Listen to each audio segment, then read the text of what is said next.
Depuis sa réforme institutionnelle de 2017, la Banque de développement des États de l'Afrique centrale, la BDEAC, veut jouer un rôle de premier plan dans le financement des économies des 6 États membres qui ont formé son capital il y a plus de 40 ans. Dans le but de financer les PME, PMI, TPE souvent écartés par le seuil d'intervention statutaire de la BDEAC qui est fixé à 500 millions de francs CFA, la banque prendra des participations dans Afrexim Bank et une microfinance en cours d'installation dans tous les pays de la CEMAC. La banque vient d'engager 4,5 milliards de francs CFA dans la construction d'un hôtel 4 étoiles à Douala et promet d'injecter 12 milliards dans plusieurs projets en République centrafricaine. Avec sa grande expérience dans la gestion des fonds dédiés, la BDEAC souhaite obtenir les mandats de tous les États de l'Afrique centrale pour la mobilisation des ressources et le financement des projets contre le réchauffement climatique.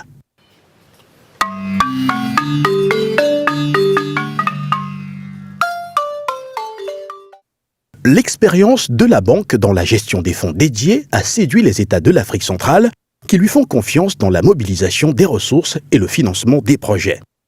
Au terme des travaux du Conseil des ministres de la CEAC, le 7 novembre 2019 à Brazzaville, visant à définir une position commune des États de l'organisation en prélude au sommet sur le climat le 23 septembre à New York, les participants ont tous reconnu la BDEAC comme le partenaire idéal pour le financement de la lutte contre le réchauffement climatique.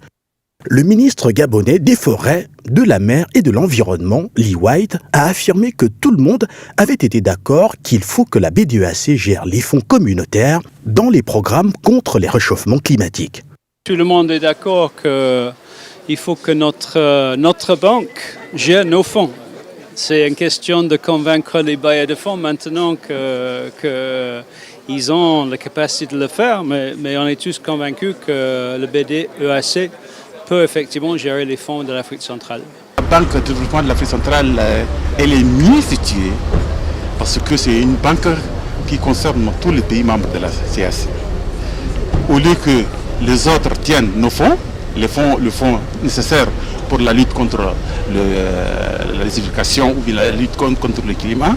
Donc nous avons voulu que tout se passe chez nous en Afrique et que la Banque de développement de l'Afrique centrale est une institution que tous les pays membres de la CAC sont à l'intérieur.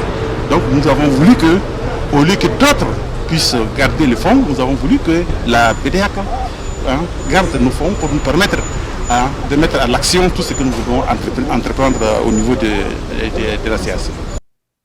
Après avoir soutenu la tenue de la rencontre, le président de la BDEAC, Fortunato Ofabon Chama, a ajouté que les autorités de l'Afrique centrale ont été sensibles à la demande de la banque. Les autorités de la sous-région ont été sensibles à notre demande et nous avons l'espoir qu'ils vont donner une suite favorable. Interpellés, les différentes délégations présentes se sont dites très favorables à ce que la BDEAC gère les fonds dédiés à la lutte contre les changements climatiques dans la sous-région. Lors de la cérémonie d'ouverture, alors qu'il demandait au Conseil de reconnaître la banque comme partenaire financier exclusif dans la protection du climat, le président de la BDEAC avait conquis l'audience à travers une démonstration pertinente du rôle que peut jouer la BDEAC dans la mobilisation et la gestion des ressources mondiales dédiées à la protection de l'environnement pour l'Afrique centrale.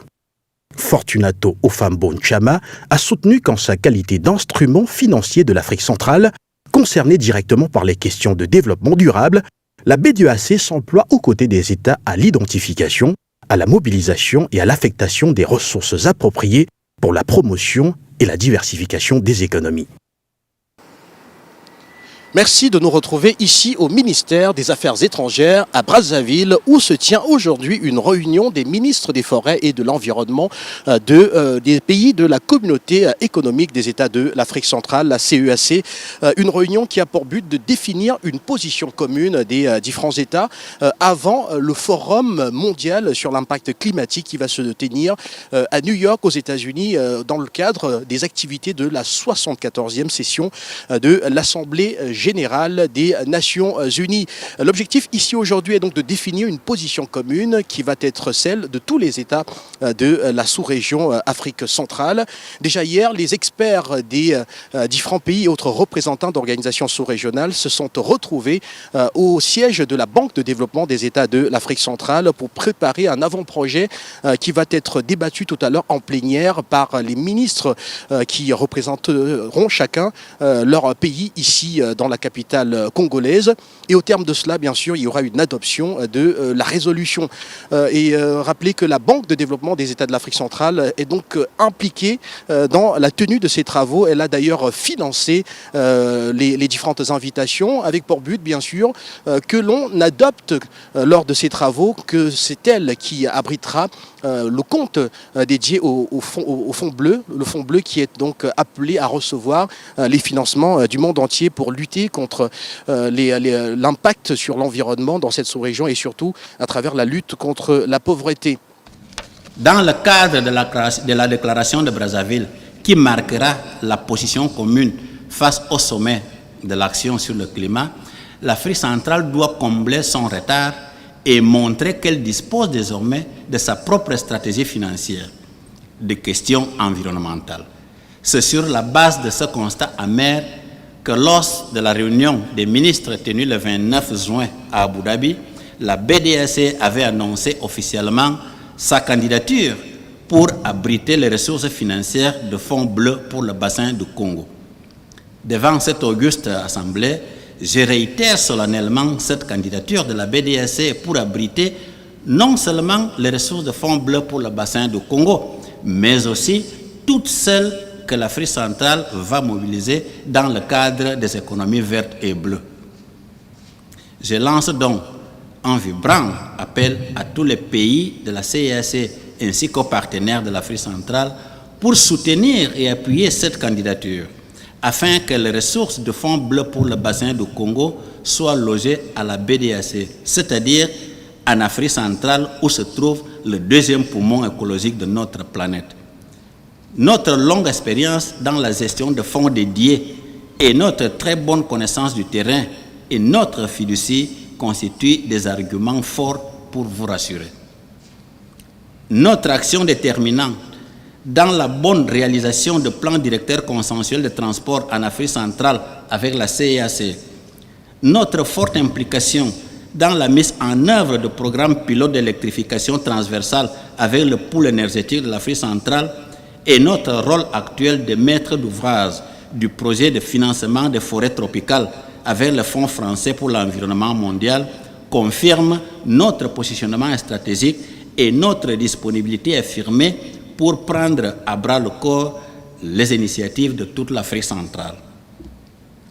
L'Afrique centrale a ses propres spécificités qui ne peuvent être appréciées et résolues qu'en comptant d'abord avec un engagement endogène très fort. C'est cet engagement que la BDAC vous offre aujourd'hui. En vérité, nous devons d'abord et surtout compter sur nous-mêmes. Et pour cela, nous devons nous appuyer sur notre institution sous-régionale qui a déjà fait ses preuves et qui connaît les spécificités de notre sous-région. La création de nouvelles entités est lourde et longue, sans omettre qu'elle n'est pas forcément gage de succès. À cet égard, il me plaît de rappeler que depuis le 25 mai 2015, les chefs d'État et de gouvernement de la CEEAC ont créé le Fonds pour l'économie verte en Afrique centrale, dont l'objectif est de financer les programmes sectoriels pour le développement de l'économie verte en Afrique centrale. Plus de 4 années plus tard, le constat est que ce fonds n'a jamais fonctionné et pourtant les besoins ne cessent d'augmenter de manière exponentielle. De même, le Fonds bleu pour le bassin du Congo a été officiellement créé il y a 1 an et demi, mais depuis cette date, non seulement il n'a pas encore été pourvu, mais aucun mécanisme de financement des projets n'a encore été mis en place et le fonctionnement de ce fonds reste d'ailleurs à définir. Sous d'autres cieux et latitudes, les pays se sont appuyés sur les organes existants pour la gestion de leurs ressources destinées à la protection de l'environnement. Il est temps que l'Afrique centrale s'aligne sur cette bonne pratique qui a donné des résultats positifs et immédiats ailleurs. L'Afrique centrale est la zone la plus riche de notre continent, mais paradoxalement, elle est aussi la moins développée et la moins intégrée. La raison de cette incongruité est que depuis les indépendances, notre vision du développement a toujours été sur une approche extravertie, en allant chercher notre bonheur hors de notre zone. Aujourd'hui, nous devons changer de paradigme en adoptant définitivement une approche endogène, c'est-à-dire en comptant sur nous-mêmes et en ayant d'abord confiance en nous-mêmes. À cet égard, ce serait un très mauvais signal lancé à nos populations si les ressources financières dédiées à l'Afrique centrale étaient placées dans une autre zone du continent ou pire encore, hors de l'Afrique. Il ajoutera par la suite que l'Afrique centrale dispose des atouts naturels qui, conjugués avec la prise de conscience mondiale sur la gravité des changements climatiques et la nécessité urgente des mesures collectives, constituent une opportunité pour tous les pays de la sous-région. Conformément à ses missions statutaires et aux orientations de son plan stratégique 2017-2022, la B2AC s'est engagée à apporter un appui aux pays de l'Afrique centrale afin de les aider à tirer profit du financement climatique et de leur assurer un développement sans carbone et résilient au changement climatique. La B2AC dispose d'une très grande expérience dans la gestion des fonds dédiés et une parfaite connaissance du terrain. Son potentiel est également prouvé par son rôle actuel de maître d'ouvrage du projet de financement des forêts tropicales avec le Fonds français pour l'environnement mondial, FFEM. Depuis janvier 2018, la B2AC est partenaire du Fonds vert pour le climat, FVC, un mécanisme financier de l'Organisation des Nations Unies rattaché à la Convention cadre de l'ONU sur les changements climatiques, CCNUCC. En sa qualité de Deliver Partners, la banque porte déjà les projets environnementaux du Cameroun et du Congo depuis 2018. Le Tchad vient aussi de lui présenter un dossier pour l'associer au financement de projets durables à travers le FVC. La B2AC a adopté un cadre réglementaire de sauvegarde environnementale et sociale qui lui permet de mener à bien la gestion des projets et programmes soumis à son financement. La prise de participation annoncée de la Banque de développement des États de l'Afrique centrale au capital social de la Banque africaine d'import-export Afreximbank lui permettra de renforcer son influence dans les décisions de financement des activités d'importation dans la région.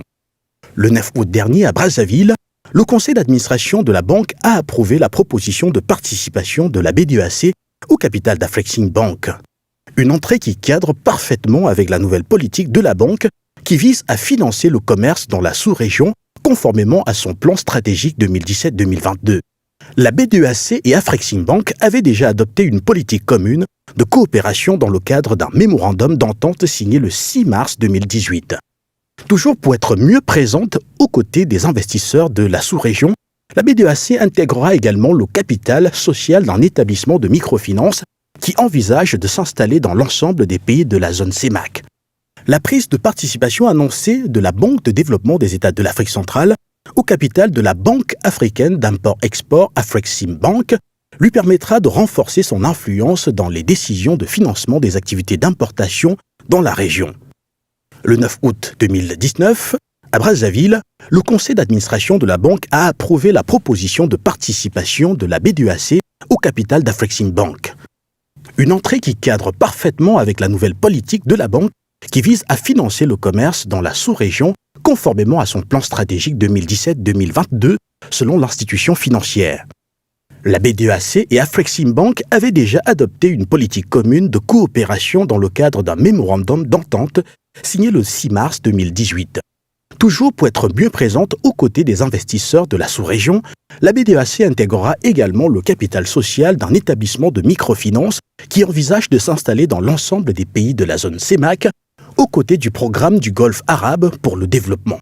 Une opération qui, selon la banque, lui permettra d'atteindre toutes les catégories d'agents économiques, personnes physiques, associations, ONG, ainsi que les PME, PMI, TPE, souvent limitées par le seuil d'intervention statutaire de la B2AC, qui est fixé à 500 millions de francs CFA, précise la banque dans un communiqué le 9 août 2019. Vous allez intégrer le capital d'Afreximbank. le conseil d'administration a validé cette demande que vous avez effectuée. Alors, avec cette entrée au capital d'Afreximbank, quel est le gain direct en vue du financement des opérateurs économiques de la sous-région? Bon, la décision d'entrer dans le capital d'Afreximbank a plusieurs raisons. D'un côté, la BDAC,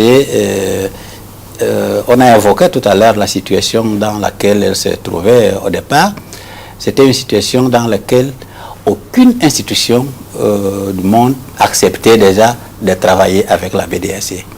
Nous avons dû faire un travail énorme de recherche, de partenariat pour leur expliquer notre vision, la nouvelle vision de la BDAC, pour leur expliquer notre plan stratégique et quelle est notre approche pour arriver à mettre en place tout cela.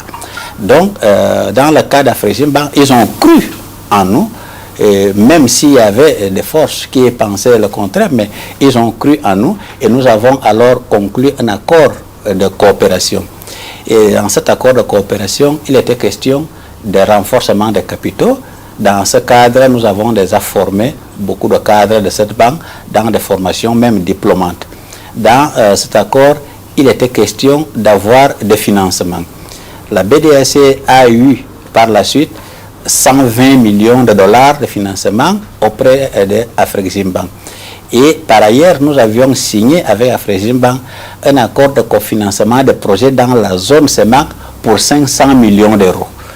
Tout cela signifie que même les projets de vastes et de une grande consommation en ressources financières que nous ne pouvions pas financer seuls, avec cet appui, ces projets devraient être mis en place. Mais par ailleurs, il y a aussi des raisons qui peuvent être des raisons, de rentabilité. Afreximbank est une banque de 54 États africains et il y a au moins 50 qui sont membres actionnaires d'Afreximbank. Les plus grandes institutions, la BAD et autres, sont actionnaires d'Afreximbank. C'est une institution qui distribue des bénéfices tous les années. Ça veut dire que l'investissement que nous pouvons faire auprès d'Afreximbank, c'est aussi un investissement qui va nous apporter de rentabilité. Donc voilà ce que nous a fait penser qu'entrer dans cette institution est hautement stratégique pour que la BDAC puisse aussi consolider ses acquis. Et pour ce qui est de l'établissement de microfinance, effectivement, nous avions fait un tour au niveau de Moyen-Orient et nous avions discuté avec ACFON, qui est le Fonds saoudien pour le développement. Et ce que nous avions vu, c'est que ce qu'ils font déjà dans d'autres parties de l'Afrique avec des microfinances permet alors aux populations d'améliorer leurs conditions de vie. Dans notre zone, le niveau minimum pour lequel la BDAC pouvait financer les projets était de 200 millions. Lors des réformes, ces 200 millions ont été augmentés à 500 millions. Et nous disons que la plus grande partie des opérateurs, les petits commerçants, ils ont besoin de financements qui sont en dessous de ces 500 millions. Il fallait les assister. Il fallait faire en sorte que les femmes qui sont dans le milieu rural, ils puissent avoir des appuis financiers pour mener leurs activités. Il fallait que les jeunes qui créent des petites structures sorties de l'université, qu'ils puissent avoir les accompagnements. C'est ça que ça avait fait que nous puissions négocier avec AFON et décider ensemble de créer cette structure de microfinance dans la zone CEMAC. Et dans cette structure, il y a des avantages. Déjà, d'abord, eux, ils apportent le capital et c'est eux qui vont apporter tous les fonds pour donner des crédits. Et ils ne distribuent pas les dividendes. Tout ce qu'ils offrent, tout ce qu'ils obtiennent comme dividendes, ça, on le réinvestit dans la sous-région. Et donc, nous avons cru que la banque de développement, le développement, ce n'est pas un terme abstrait. Le développement n'est réel que lorsque la population sent que les conditions de leur vie s'améliorent.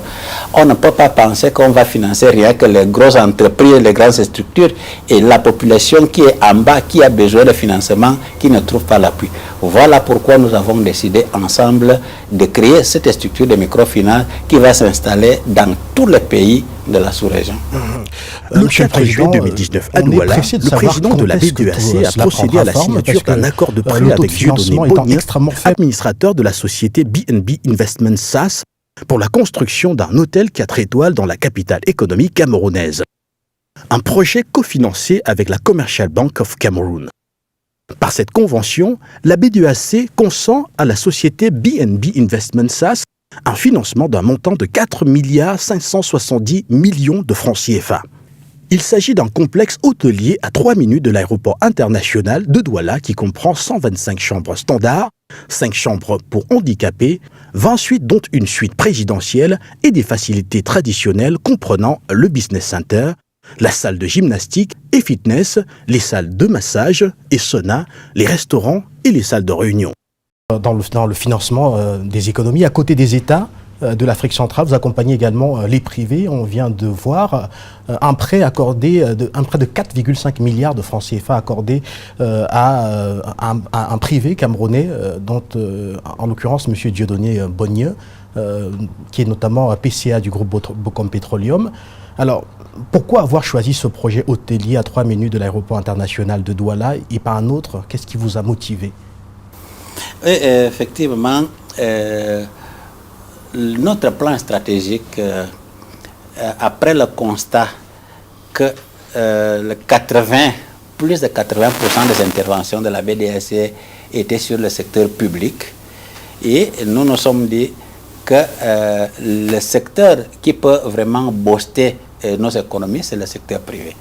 Et dans notre plan stratégique, nous avons décidé de changer le cap, dire qu'au moins 40% des interventions de la BDEAC doivent aller sur le secteur privé. Et puis 20% doivent aller sur le secteur public marchand. Et la différence, c'est ça qui va aller sur le secteur public non marchand. Ça veut dire qu'au jour d'aujourd'hui, nous avons multiplié les interventions auprès des opérateurs privés dans tous les pays de la sous-région. Quand je parle là de 12 milliards de la République centrafricaine, quand on parlait là, la moitié est sur un secteur privé et l'autre moitié, c'est déjà sous forme de dons. Donc, Douala, c'est une ville tournante. C'est une ville qui est une ville centre pour les activités de l'Afrique centrale. C'est une ville là où toutes les connexions sont, là où on organise beaucoup de réunions. Cameroun, c'est le plus grand pays de notre économie. Douala héberge le siège de la bourse régionale de notre sous-région. Au jour d'aujourd'hui, ceux qui vont à Douala, ils vont constater qu'il n'y a pas une offre hôtelière de qualité à Douala. Pour trouver un bon hôtel à Douala, c'est un problème. Et cette situation n'est pas soutenable. Et même pour avoir des places, on trouve que les taux d'occupation hôtelière à Douala est totalement élevé. Et puis, on a à quelques années d'organisation des événements qui vont aussi demander des lieux d'hébergement. Et lorsque cette société s'est approchée à nous pour demander ce financement, nous avons fait des études et nous n'avons pas hésité, d'autant plus qu'on a trouvé que le propre opérateur, lui-même, il a déjà exécuté les travaux presque à plus de 60% avec des ressources propres. Non seulement ça, je peux vous dire qu'on n'hésiterait pas à appuyer un autre projet hôtelier à Douala. Il y a d'autres projets qui sont dans notre portefeuille et qu'on va aller présenter au niveau du conseil d'administration. Nous croyons que Douala mérite d'avoir une offre hôtelière de qualité. C'est la ville là où nous tous, nous faisons toutes nos réunions. C'est une ville qui est centrale au niveau de l'Afrique centrale. Et à part que nous avons fait nos études de rentabilité, et la probabilité de que ce crédit, cette créance soit remboursée à la banque sont énormes. Et vous connaissez le groupe. C'est un groupe qui est très solvable. C'est un groupe qui n'a aucune créance douteuse au niveau des systèmes bancaires de la sous-région. Donc, on a approuvé, on a appuyé non parce qu'elle s'appelle Bocom, mais parce que le projet, on a trouvé que c'est un projet marchand qui est très bon. On a trouvé aussi que le choix de cet investissement est nécessaire pour la ville de Douala. Tout ça aussi, ça contribue au développement. La BDEAC veut aussi soutenir les efforts de développement de la République centrafricaine à hauteur de 12 milliards de francs CFA.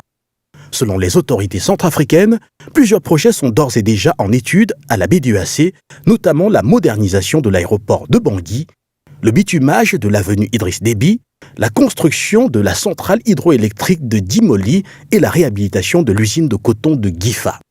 Reçu en audience le 27 mai 2019 par le chef de l'État Faustin Archange Touadéra, le président de la BDEAC a rassuré le président centrafricain quant à son soutien pour l'élaboration et la mise en œuvre des projets et programmes susceptibles d'améliorer de manière significative les conditions de vie des populations. Dans notre pays de la sous-région Afrique centrale, on va voir la République centrafricaine. Vous avez décidé d'investir très prochainement 12 milliards de francs CFA dans différents projets, notamment dans le secteur de l'énergie ou encore des transports, via la rénovation de l'aéroport international de Bangui-Mpoko. Alors, on se demande pourquoi autant de confiance à la RCA qui connaît quelques problèmes d'instabilité et pas davantage à un autre pays beaucoup plus stable de la sous-région et en besoin également d'investissement. Et le développement, comme je l'ai dit tantôt, c'est avant tout le développement humain. Et la BDEAC, en tant qu'institution de financement et développement sous-régional, elle ne peut pas oublier aussi l'aspect de solidarité. La République centrafricaine aujourd'hui représente à peine 2% de toutes les interventions de la BDEAC. C'est un niveau extrêmement faible.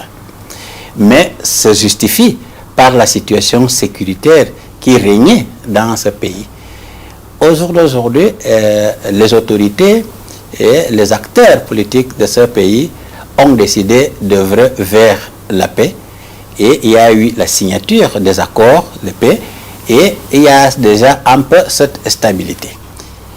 Et ce qu'il faut éviter, c'est de pousser la population à chercher des raccourcis pour renverser cette tendance de paix qui est déjà en cours. C'est pour cela que les interventions que nous faisons aujourd'hui en République centrafricaine sont des interventions qui doivent rassurer la population pour qu'ils voient déjà que quelque chose bouge au niveau de leur vie. On a financé un complexe agricole là-bas qui crée énormément d'emplois dans la population centrafricaine. Et tous les villages qui sont autour de ce complexe sont en train de bénéficier avec les actions de ça et ils créent même des champs pour les agriculteurs. Maintenant, on est en train de financer un projet comme ce qui est l'approvisionnement d'eau à la ville de Bangui. Si les populations n'ont pas d'eau, c'est quand même quelque chose qui est vital. On a essayé de financer des projets qui peuvent favoriser un peu la production d'électricité. On parle de projets aussi qui peuvent un peu réactiver la filière coton, qui est une filière qui crée beaucoup d'emplois. Et vous parliez de confiance de l'instabilité. Oui, quand on est une institution de financement et développement, nous devons faire que la solidarité joue. Mais nous devons aussi chercher des voies innovantes pour qu'aucun des pays ne se sente pas lésé. Et pour cela, je peux déjà vous dire que, sauf l'intervention que j'ai parlé d'une complexe de production de palmiers, la plupart des autres interventions sont des interventions à caractère de subvention ou de donation que nous négocions auprès des autres institutions. Ça veut dire qu'il s'agit là de projets que nous suivons techniquement, mais que peut-être la République centrafricaine n'aurait pas à rembourser.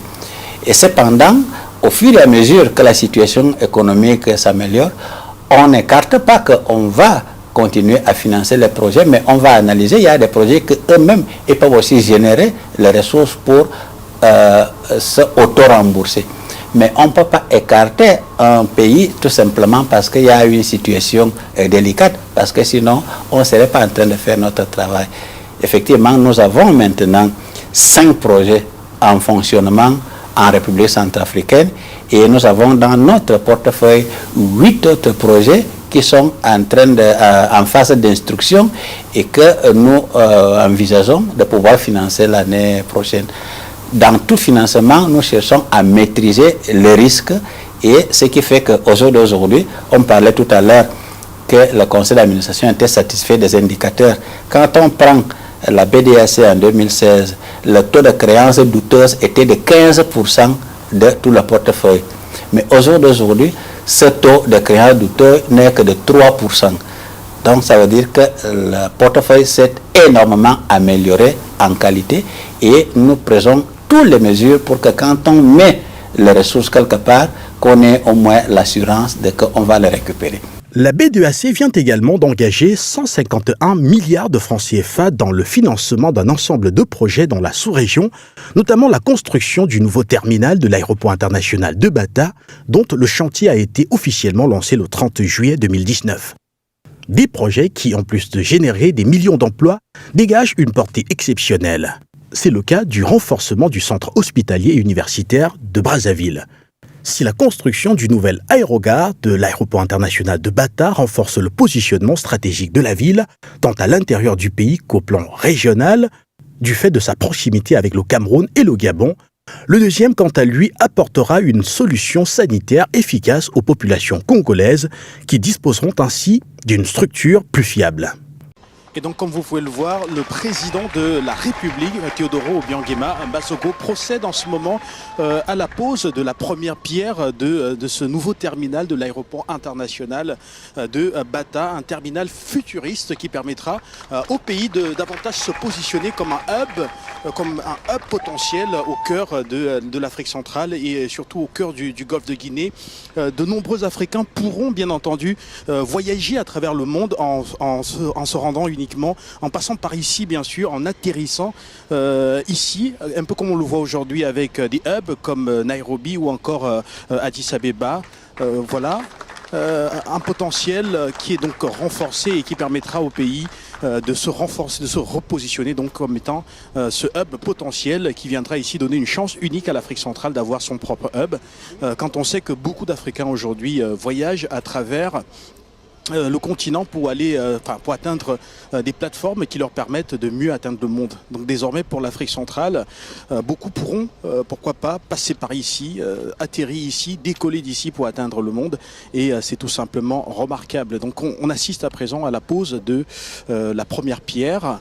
Voilà, différentes personnalités qui mettent la main, on va dire, au béton tout simplement pour voilà, inaugurer cette construction qui va être lancée très, très prochainement.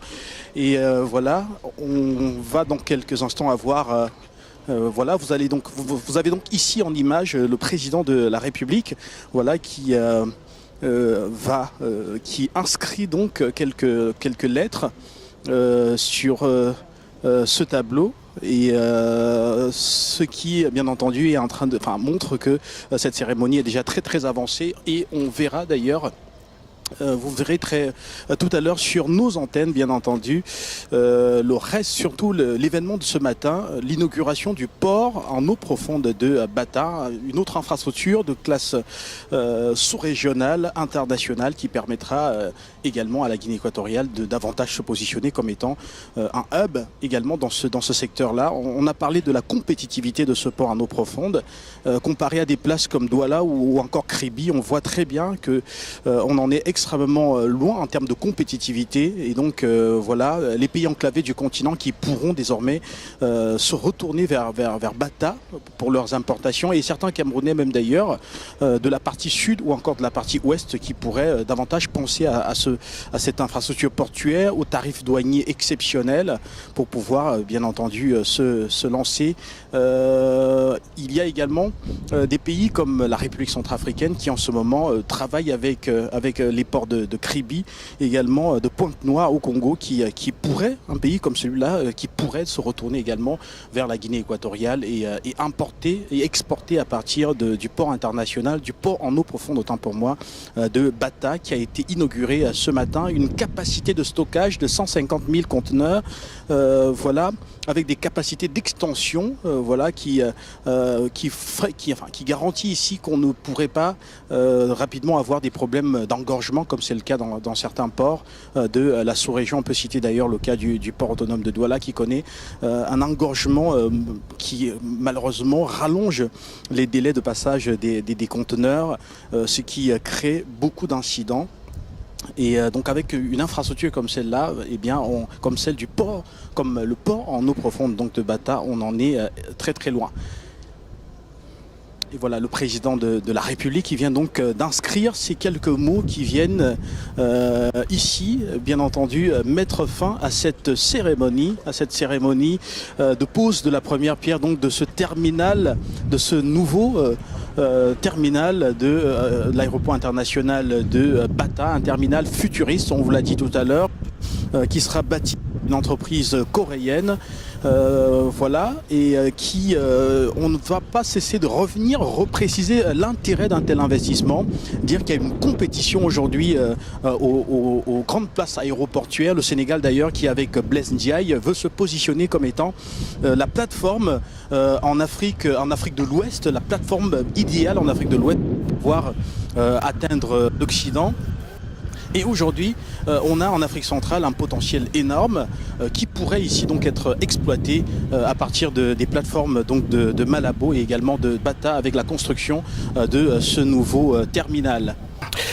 On vient de voir le financement par la BDEAC du nouveau terminal de l'aéroport international de Bata en Guinée équatoriale, un projet que vous avez décidé de soutenir parce que, à cause de son niveau d'impact sur l'intégration sous-régionale, mais donc on pensait que vous aurez pu accompagner d'autres projets. Pourquoi celui-là de façon spécifique?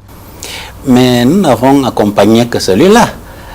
Si vous vous souvenez, le conseil d'administration qui avait approuvé ce projet avait approuvé autant d'autres projets.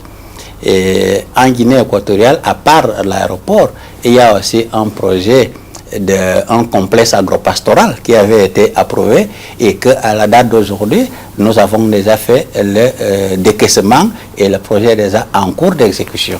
De la même chose, on avait aussi financé un complexe scolaire là-bas qui est aussi déjà en exécution. Et pour le Gabon, on avait financé la construction de 1000 logements dans ce même conseil d'administration, logements sociaux. Et pour le Congo, on avait approuvé le financement de la réfection de centres hospitaliers universitaires CHU au Congo. On avait aussi approuvé le financement d'une usine de fabrication de médicaments au Congo. Au Cameroun, on avait approuvé une ferme agricole, on avait approuvé la construction d'un hôtel, on avait approuvé la construction d'une école. C'est pour dire qu'on intervient un peu partout. L'aéroport de Bata, ce n'est que l'un parmi autant de projets que la BDAC finance, non seulement en Guinée, mais dans tous les autres pays.